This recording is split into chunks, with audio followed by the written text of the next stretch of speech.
Robin Williams was a prominent part of pop culture, a brilliant stand-up, and one of the most successful actors of his generation. One of our more serious actors. Yeah. Olivier, yo. Yo. During his decades in the business, Williams enjoyed massive success, but expensive divorces took a toll. Williams wanted his exes to be well cared for, but it came with a big price tag. And even the best estate planning couldn't prevent a fight over his wealth after he died. The children were absolutely devastated. Their stepmother had filed court documents less than 5 months after their father passed away, and just a few days before Christmas. On this episode of Fortune Fights, husband and wife media experts and attorneys Danielle and Andy Mayoris detail how Robin Williams amassed a $100 million estate, the unexpected battle after his passing, and the legacy that he left behind. Carpe diem.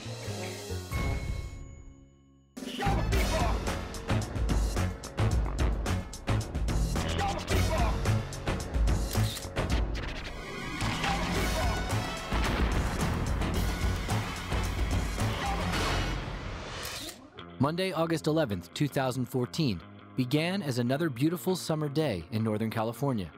At the Marin County 911 Center, it was a day like most others until 11:55 a.m. when an emergency call came in. According to police, the caller said an adult male had been found in his home, unconscious and not breathing.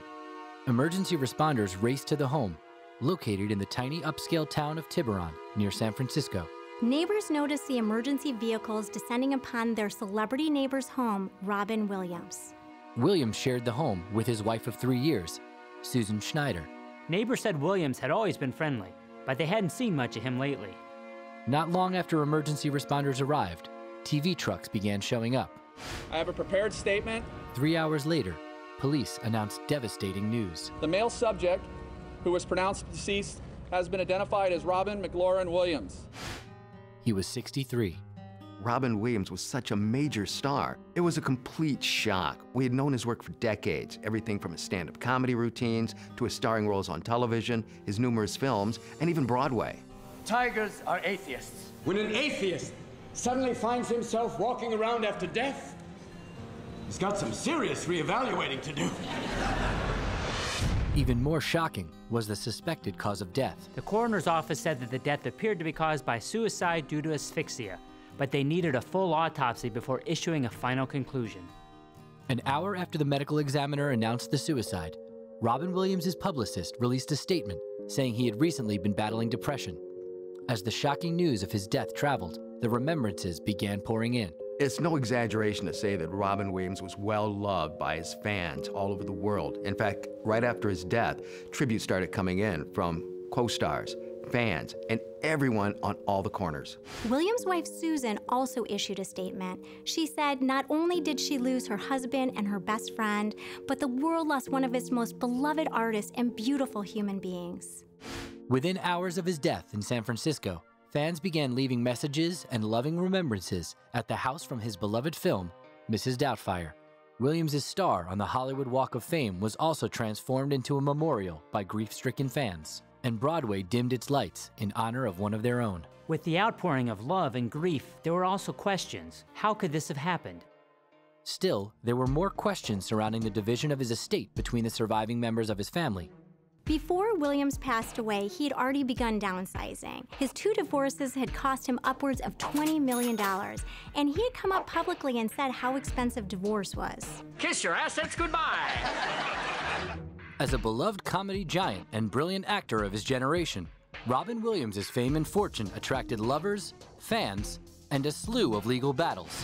Attorneys Danielle and Andy Mayoris examined the fortune fights that followed him throughout his life and afterward. Over the course of his career, Williams was well loved by a legion of fans, but his early years growing up in suburban Chicago were lonely ones. Williams was an only child born to Robert and Laura Williams in 1951. His dad was an automotive executive who traveled away for work quite a bit, and his mother was a former model who did a lot of charity work and was gone from the house a lot. The family lived in a large home in the exclusive suburb of Lake Forest. As an only child, Robin Williams spent a lot of time alone, but fed his imagination by playing with his vast array of small toy soldiers. As he grew older, he made friends in his neighborhood, but at school, friendships were harder to come by. In middle school, Williams used to spend a lot of time avoiding bullies. He said that he learned to tell jokes so that he could avoid being beaten up. In 1963, when Williams was 12, the family relocated to Detroit. And with no friends to play with, Williams grew his pretend army of toy soldiers, creating complex battle scenes. It's just the idea of those, the miniatures coming to life. As a kid, I always would hope my soldiers are going to come to life. But... Listening to the radio also sparked a love for impersonations. Because I grew up in Detroit, I used to hear these guys on the radio, these hardcore Baptist preachers. Oh, baby, please. And I think that was, for me, the part that made it fun to do. In some of the rare time spent with his father, Williams was occasionally allowed to stay up and watch late-night TV. One night, they saw legendary comic Jonathan Winters, who was known for his improvisations. My dad was, a sweet man, but not the easiest laugh. And Jonathan came on the old Tonight Show with Jack Parker. Are you allowed to say Tonight Show? Mm-hmm. Okay, yeah. Cool. Jonathan came out wearing a pith helmet, and Jack said, "What are you, John?" He said, "I'm a great white hunter." And Jack said, "What do you hunt?" He said, "I hunt mainly squirrels." And then he said, "How do you do that?" "I aim for their little nuts." And I was just, my father just went, "Oh!" And I went, "Who is this man?" Yeah. Williams was inspired. He was eager for attention at home, and he would often perform for his parents. His mother in particular loved his characterizations and improvisations, and those, of course, would later become his trademark. I feel like the Pope. In the summer of 1968, 17-year-old Williams and his family moved again, this time to the San Francisco Bay Area and the tiny, prosperous community of Tiburon. Moving to California in the 60s was a complete culture shock for Robin, who had spent most of his life in the Midwest. San Francisco took a lot of getting used to.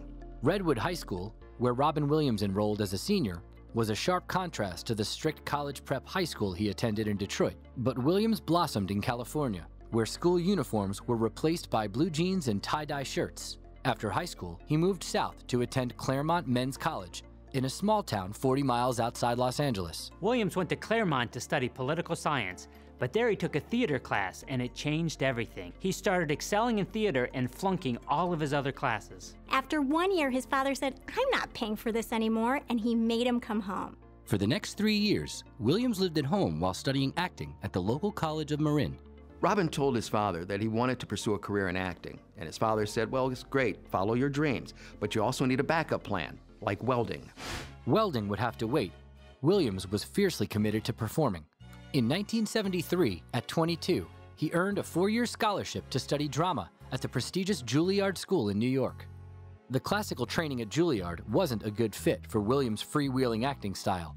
Williams left school and moved in with his parents in Tiburon while he worked at comedy clubs. He became a regular at a comedy club called Holy City Zoo, where he also was a bartender. One night in 1976, Williams was behind the bar when he met Valerie Velarde. Valerie was an aspiring dancer who was finishing up her dance masters at a local college while waitressing on the side. When her and Williams met, they hit it off immediately.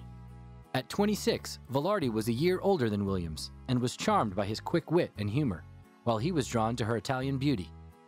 The two fell in love, and within a month were living together. Just as he'd entertained his mother, Valerie became Williams' personal audience. She helped him hone material, and she realized pretty quickly that his talent was way too big for San Francisco. 6 months into their relationship, Williams and Velarde moved to Los Angeles. He worked the comedy circuit, landing a regular gig at the Comedy Store on Sunset Boulevard, where he earned $200 a week. Robin's regular performances at the Comedy Store became a big draw for the fan. Also, TV execs began to take notice because they're always looking for new talent. Wednesday. Here's laughing. With Robin Williams, Frank Sinatra, James Garner, Flip Wilson, and Cindy Williams. Sell my clothes, I'm going to heaven. In 1977, when he was 26, Williams landed a recurring spot on the NBC revival of the show Laugh In. Williams was hired for $1,500 a week, which translates into $6,200 a week now. He was thrilled and felt like he hit the big time. But the show was canceled after 14 weeks. Williams quickly landed another gig on The Richard Pryor Show, but it too was canceled after only 4 episodes. It was a tough and disappointing time for Williams. He was really looking forward to letting loose on TV, but within the same year, he was part of 2 TV shows that both bombed. Despite 2 failed series, Williams was becoming hot on the comedy circuit and on the verge of getting his big break. But a meteoric rise in success would come with a hefty price tag. The death of John Belushi was not only a shock, but would also leave Robin Williams in serious legal jeopardy.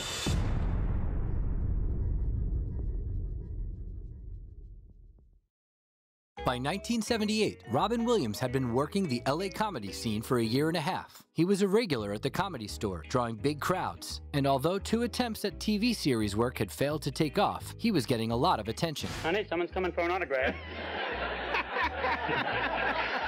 Media experts and attorneys Danielle and Andy Mayoris explained how he built his fame and fortune before it all ended in tragedy and bitter family fighting. In 1978, Williams got the call that would change his life. Williams recently signed on with the talent management firm Rollins Joffe, and they had a big audition waiting for him, a guest spot on the hit TV show Happy Days. The series producer and director, Gary Marshall, had heard about a young comic, Robin Williams, who was wowing fans at the Comedy Store. He called him in to audition along with dozens of other actors. With his lightning-fast improvisation skills, Williams simply blew them away. He was immediately cast as Mork from the planet Ork. It would be an unexpected melding of 2 very different worlds. It was definitely an interesting concept to combine 2 totally different things. Here you have a show from the 50s, and now you're combining it with an alien from another planet. Whoa, whoa, whoa! Greetings, Hansi. Remember me, Mork from Ork? You once called me the nutso from outer space. I must be dreaming of something like that, you know? The episode, titled My Favorite Orkin, aired on February 28, 1978, and was seen by more than 23 million viewers, making it the 2nd highest rated show of the week, just behind another popular series, Laverne and Shirley. Williams thought his guest spot on the show was a one-shot deal, but he was wrong. Robin's appearance as Mork just blew the fans away. They started writing and calling the network saying, "We want more Mork." The network decided to launch a spin-off starring 26-year-old Robin Williams as Mork. Williams got another call from his managers with good news. The top network on TV was offering him the lead in a series with a guaranteed 22 episodes for $15 a week. He assumed it was for $1,500 a week, but his manager said, no, it's for $15,000 a week. Robin Williams had officially hit the big time. Before the new series went into production, he and Valerie decided to get married after 10 years together. On June 4th, 1978, during an outdoor ceremony in Tiburon, he and Valerie tied the knot. It was a really blissful time for the couple. They ended up honeymooning in Hawaii before Williams had to shoot his new series.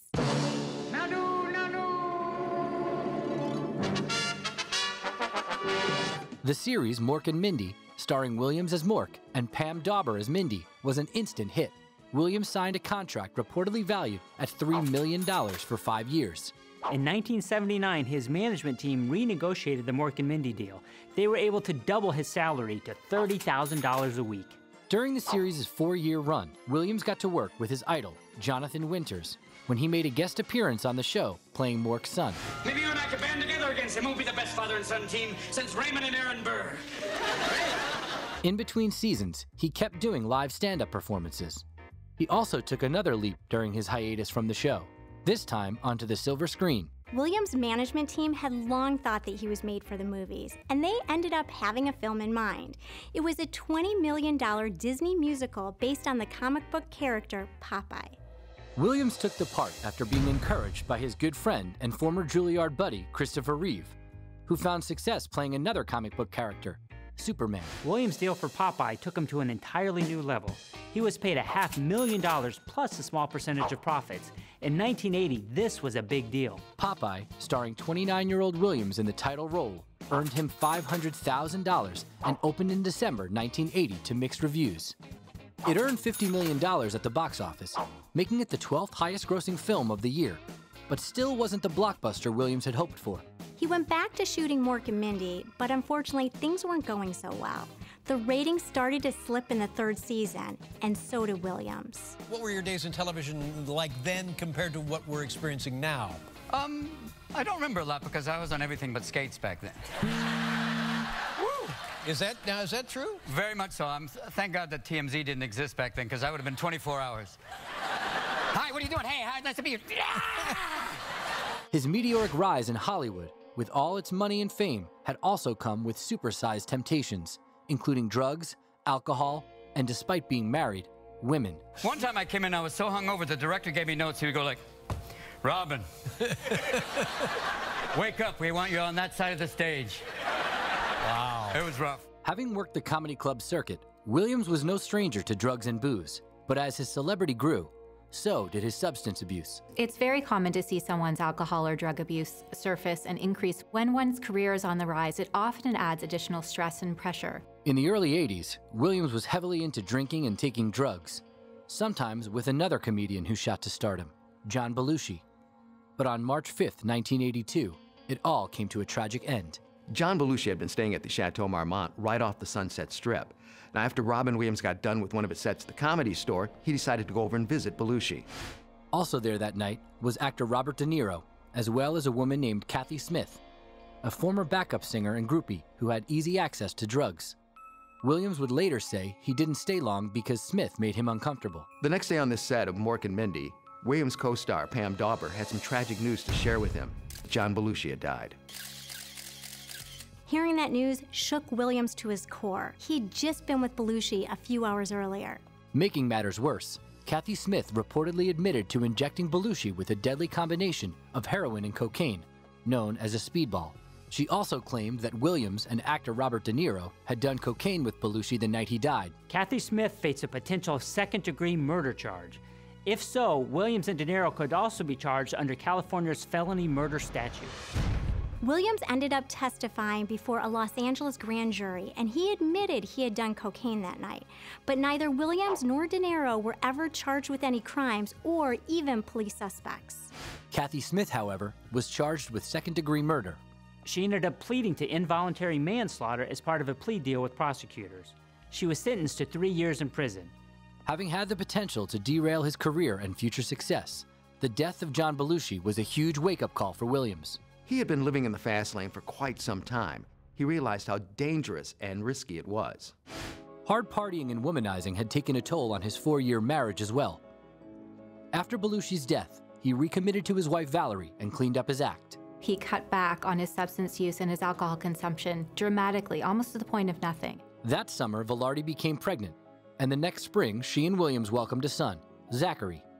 After the birth of his son, Williams cut out everything. He had a reason to show up differently to life. He was a father. He didn't do it like many people with rehab or AA. Instead, he did it completely on his own, cold turkey. Robin Williams would later say how grateful he was to have had the support of his wife and family to help him survive the pressures of celebrity and addiction and come through to the other side.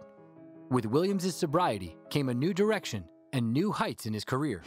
But old temptations would come back to haunt him, this time in a very public way that could threaten his new success. A trial would have exposed secrets about his sex life, his health, and his infidelities. In 1983, after the birth of his son Zachary, 32-year-old Robin Williams was by all accounts a new man.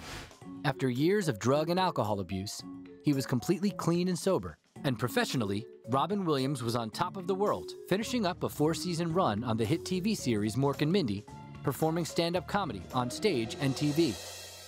He also began to use his star power to raise money for charity. You're actually supposed to stall for time while people outside stealing shit out of your cars. Over the years, he supported scores of charities, raising millions of dollars.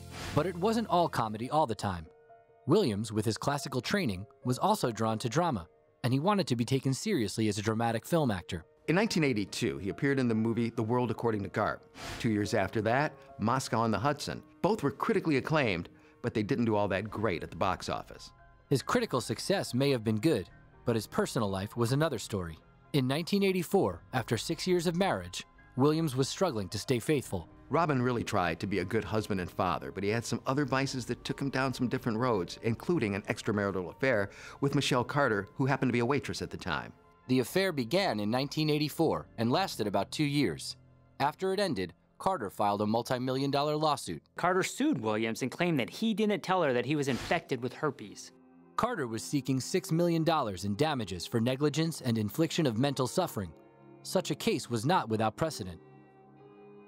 There have been verdicts in the state of California for millions of dollars awarded to individuals who were lied to about their partner having herpes. Robin Williams never admitted to having herpes and said that Carter couldn't prove her claim. Still, Williams' womanizing and the Michelle Carter lawsuit proved too much for Valerie. The erosion of trust was too great to overcome. In late 1986, she and Williams agreed to separate after 8 years together. Williams and Velarde signed a private out-of-court separation agreement. This included shared custody of their son on a flexible basis. For example, if Williams was on tour or shooting a movie, Zach would stay with his mom. But when Williams returned to San Francisco, he could see his son whenever he wanted. In the midst of the lawsuit and the separation, Williams' professional life was also chaotic, and he was looking to hire a personal assistant. He didn't have to look far. A woman named Marcia Garces had been working as a nanny for Williams and his family for the past 2 years. Marcia was looking to move on. She didn't want to be a nanny long term, but she did enjoy her relationship with Williams' son, Zach. So it seemed like a perfect solution for her to be Williams' personal assistant. She would have a new challenge and at the same time keep a close relationship with Zach. Williams hired her to be his assistant, and almost immediately she became a stabilizing force in his life. One of the first things that Marcia did was to urge Williams to go into therapy. What that did was help him understand what his limitations are and also have him go through his insecurities. Williams was working on himself, and his career was on fire. And in 1987, Garces traveled with Williams to Thailand for his next film project, Good Morning Vietnam. Her presence on the set was of tremendous value to Robin. She ran lines with him, did research with him, and also helped him develop the character. Their efforts paid off. When Good Morning Vietnam was released in January 1988, it was both a critical and commercial success, bringing in more than $120 million at the box office and earning Williams a Golden Globe and his first Oscar nomination. It was Williams' 10th film, and it came with an $800,000 salary. That would be $1.7 million today. Williams was a full-fledged movie star. With a top-grossing film and 2 Golden Globes, Williams came under more media scrutiny than ever. The headlines exploded in late 1988 as Williams filed a countersuit in his continuing legal fight with his ex-mistress, Michelle Carter. In his countersuit, Williams accused Michelle Carter of extortion, saying that she used duress, coercion, and fraud to try to coax money out of him. The accusations turned nasty. Supposedly, Carter faked being pregnant and then demanded $20,000 from Williams to buy a car. In the litigation, Williams accused Carter of emotional distress, and the case went on for more than 4 years. In the meantime, Williams made a splash on Broadway in Waiting for Godot with Steve Martin. At the time, he was also filming Dead Poets Society. But as he found more success in his career, his personal life was undergoing a transition. In early 1989, his divorce from Valerie Velarde was wrapping up. Williams and Valerie had been separated for 2 years. Valerie had moved on to another relationship, and at this point in time, Williams' relationship with Marcia turned from professional to romantic. In early 1989, Williams' divorce from Velarde was finalized after more than 10 years together. As part of their settlement, court records show that he paid her more than $500,000. On April 30th, 1989, just weeks after his divorce was finalized, Williams and Marcia Garces got married. Just as he had with his first wife, Williams did not have a prenuptial agreement with Garces. They were expecting his second child at the time. Their daughter Zelda was born in 1989. That was also a year when Robin's career really took off. Dead Poets Society opened to rave reviews, earning him another Oscar nomination. Williams and Garces began to emerge as a Hollywood power couple. Riding on the success of Dead Poets Society, Williams was churning out films in the early 90s, nabbing an Oscar nomination for his role in The Fisher King. He also got his star on the Hollywood Walk of Fame.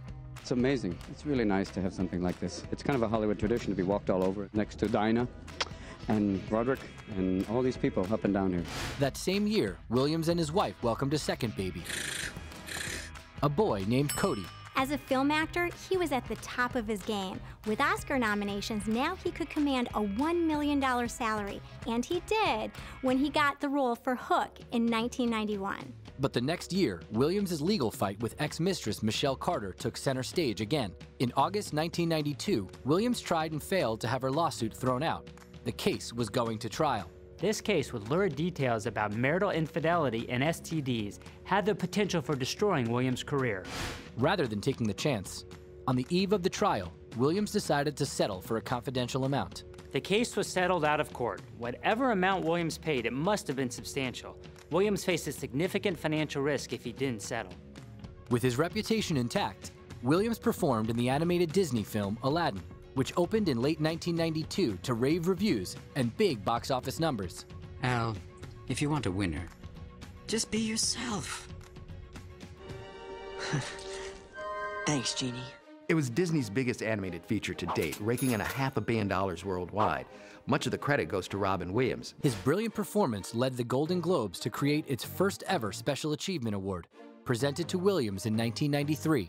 Disney's Aladdin, down here, little tiny Golden Globe. That's the size of the one I get. Aladdin was a passion project for Williams, who said he wanted to do it for his kids. He agreed to work for the union rate of only $75,000. But Williams had one big condition. Williams was adamant. He did not want Disney using his name or any of his voices in any of the advertising or promotion for the film. Offer void, we're prohibited by law. During his career, Williams routinely turned down offers to endorse products, so he was absolutely infuriated when Disney used his Aladdin voice to sell Disney merchandise. The experience had left a bad taste in his mouth. Williams didn't sue, but he felt betrayed. His beef with Disney went public, with Williams threatening never to work with the mouse again. Disney apologized, and as part of the apology, they gave Williams a Picasso painting worth about $1 million. Eventually, Williams accepted their apology. After the Aladdin dispute, Williams and his wife focused on a new project. Their first film project together was from a script Marcia had found called Mrs. Doubtfire. She also went on to become one of the producers. Now for Robin, this also was one of his biggest hits, bringing in close to $120 million in the US. Finding the voice was the hardest part, because initially I made her sound like Margaret Thatcher. That would probably scare the hell out of children. Go to bed, child, or I'm going to fire a cruise missile. Don't be afraid. Williams picked up a Golden Globe for 1993's Mrs. Doubtfire, which also led him to command a whopping $15 million for his next role in 1995's Jumanji. But it was another passion project that became his biggest critical success, and a profitable one too. Williams was looking for another serious role, so he took a chance on two young actors, Ben Affleck and Matt Damon, who co-wrote the movie Good Will Hunting. The movie was based on a one-act play written by Damon in college and honed by him and Affleck over several years. When he read the script, Williams had to be a part of the project. As part of the deal, Williams waived his usual fee in exchange for a 15% profit participation. If you ever disrespect my wife again, I will end you. Good Will Hunting opened in 1997 to rave reviews. By the spring of 1998, it had earned almost $140 million. With his profit participation, Williams' takeaway was around $20 million. His gamble definitely paid off. It also paid off creatively in March 1998, when 46-year-old Williams won an Oscar for Best Supporting Actor. I mean, it's the Golden Dude. I didn't think I had a chance, but when they said it, it was truly shock. And it's a great honor. Robin Williams' success didn't stop there. But in time, an old demon would rear its ugly head. He ended up buying the bottle, drinking the whole thing. It would cost Williams dearly, as health issues took a toll. The signs may have been there, but no one was prepared for what happened. In March 1998, after winning an Oscar for his role in Good Will Hunting, 46-year-old Robin Williams had earned respect and validation as a serious actor. It's so nice to watch somebody else win. And they read the name and they go, and the winner for Best Actor is someone other than you. And you sit there and they keep the camera on you and you're supposed to go like, I'm so happy. Wouldn't it be nice? You could be really truthful and go, ah! Yeah! He'd resolved an ongoing legal battle. His next several years were prolific, but were not without their legal woes. Attorneys and authors, Danielle and Andy Mayoris, walk us through these fortune fights and detail the effect they would have on his financial future. And the judge said, all the money. It was a really creative time for Williams. He was beginning to explore more serious roles. Williams' performance in the hauntingly beautiful What Dreams May Come was singled out as heartbreakingly effective, paving the way for several more dramatic roles. In 2001, when Williams turned 50, he commanded a hefty $20 million for the film Bicentennial Man. It would be his biggest paycheck ever, but the movie, in which he plays a robot seeking to be human, did poorly at the box office, bringing in only $58 million. The movie received mixed reviews, and several other films that Williams did after that did not perform well at the box office. His star power and paychecks had started to shrink. Then in 2004, he fell off the wagon after 20 years of sobriety. It happened in the spring of 2004 while filming The Big White. Williams was on location far away in the isolated town of Skagway, Alaska. He wound up going into a local store and he saw a bottle of Jack Daniels. He couldn't resist. He bought the bottle and wound up drinking the whole thing. The drinking continued in 2005. Around Thanksgiving, Robin Williams really struggled with relapse. He kept drinking until 2006, when family members staged an intervention and urged rehab, which Williams underwent that summer. I went to rehab in wine country just to keep my options open.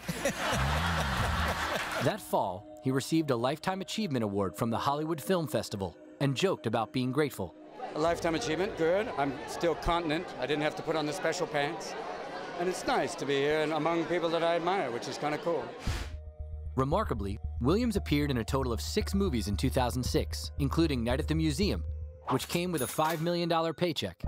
He appeared in fine form in January 2007, joking with reporters at the People's Choice Awards. But behind closed doors, Williams' marriage was suffering. After Williams relapsed, Marcia just felt like she couldn't trust him anymore. She felt that she could not depend on him. At the end of 2007, he and Marcia Garces separated. The next year, she filed for divorce. Given that this marriage lasted 19 years, a large payout for Garces was certain.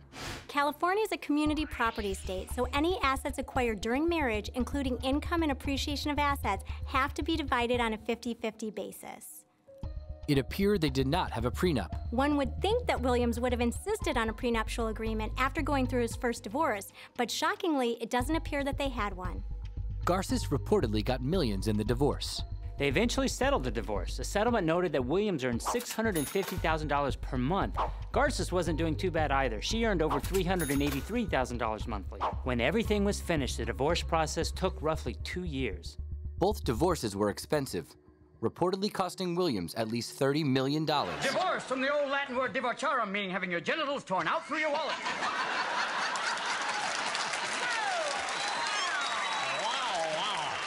While his second divorce was being finalized, he grew closer to a woman he met after his separation, Susan Schneider.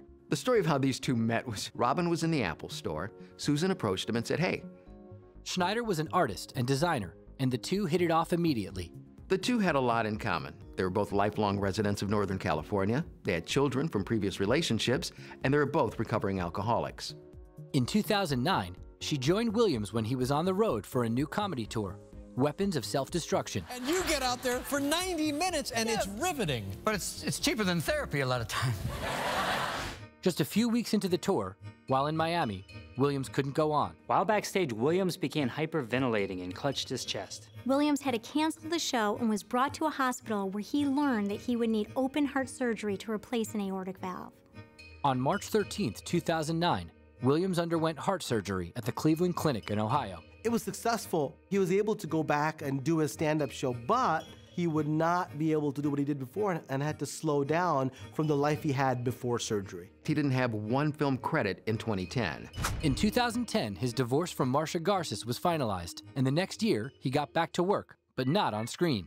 In 2011, Williams returned to Broadway. With Schneider by his side, he starred in Bengal Tiger at the Baghdad Zoo. That October, the pair got married, honeymooning in Paris before returning to LA for the November opening of his new film, Happy Feet.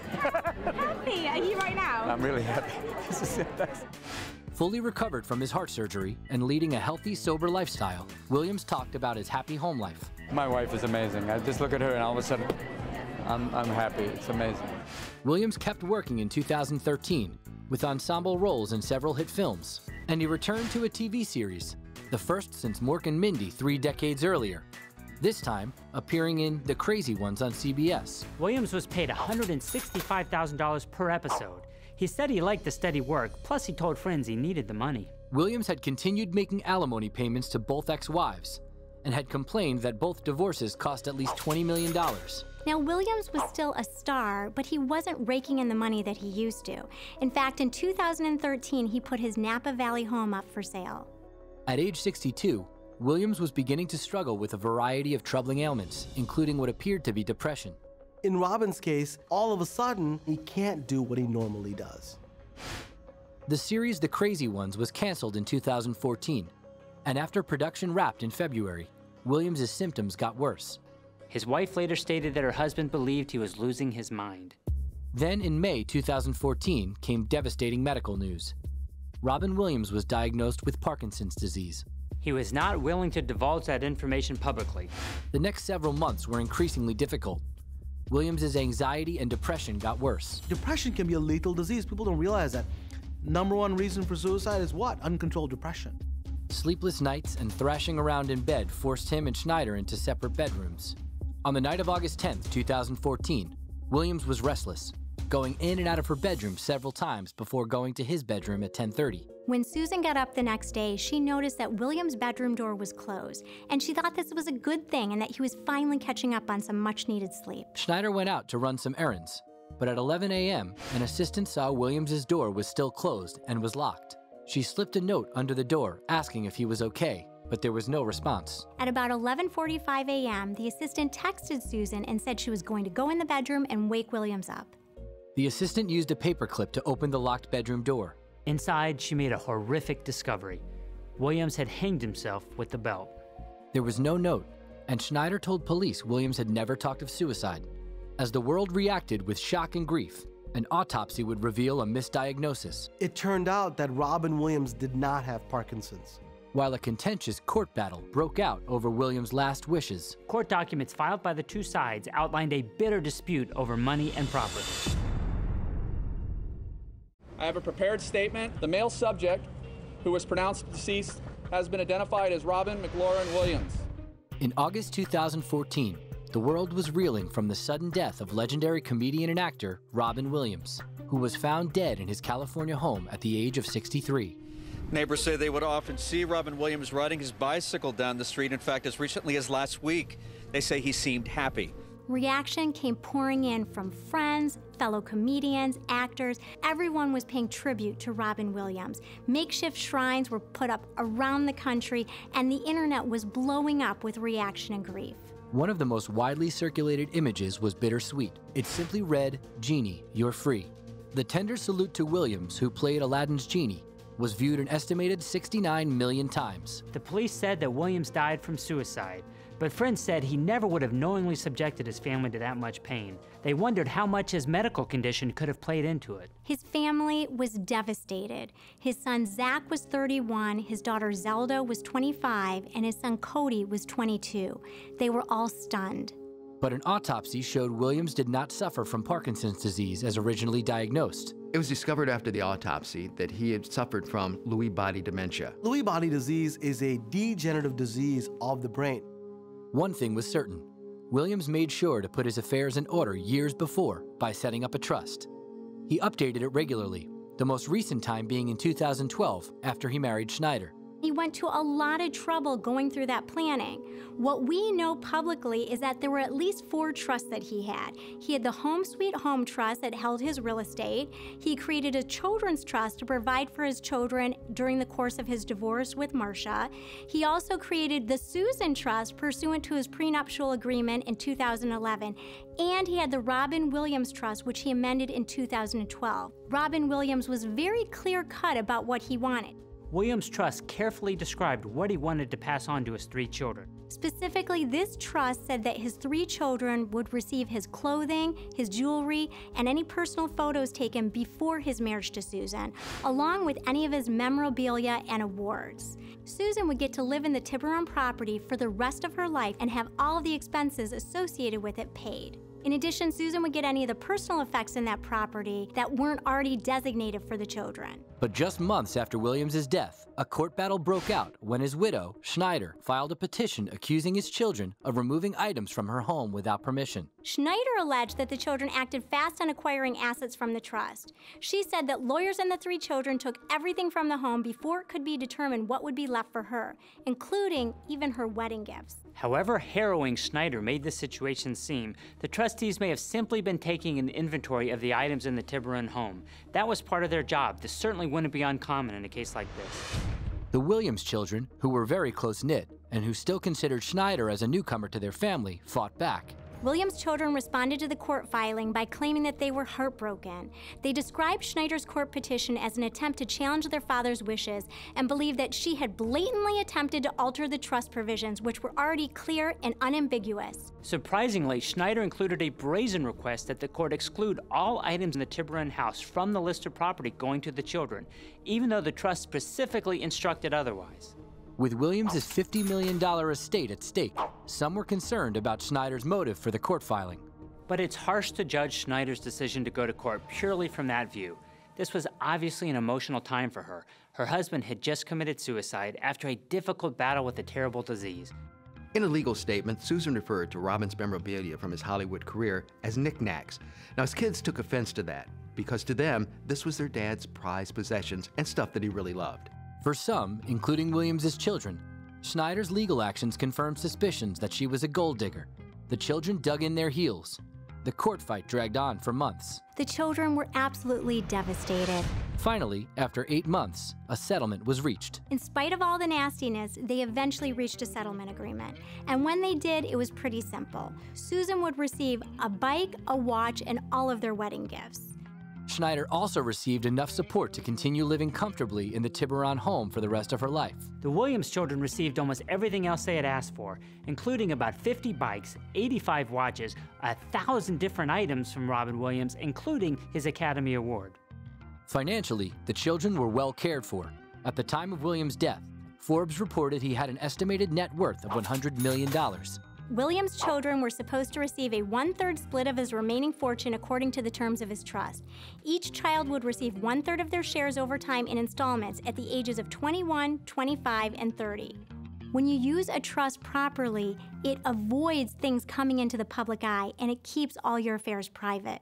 Unfortunately, in this case, his wife Susan took that choice away from him. Despite his wild and crazy performances on stage and in film, and his struggles with substance abuse, Robin Williams showed caution and care in his estate planning. You really have to respect what Robin Williams did with his trust. Remember, when he created these documents, he was going through very difficult times dealing with depression, addiction, and other medical issues, yet he still took the time to craft out a very specific and careful trust, appointing independent parties to try to make sure that his wishes could be followed.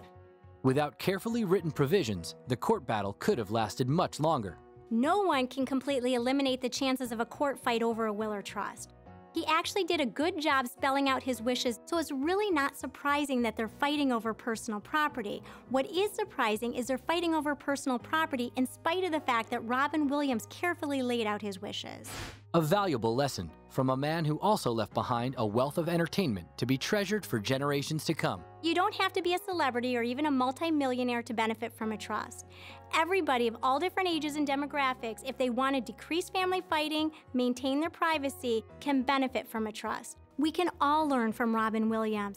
When you're doing something you love, it's kind of easy because you work your ass off and go, it's worth it. I'm done.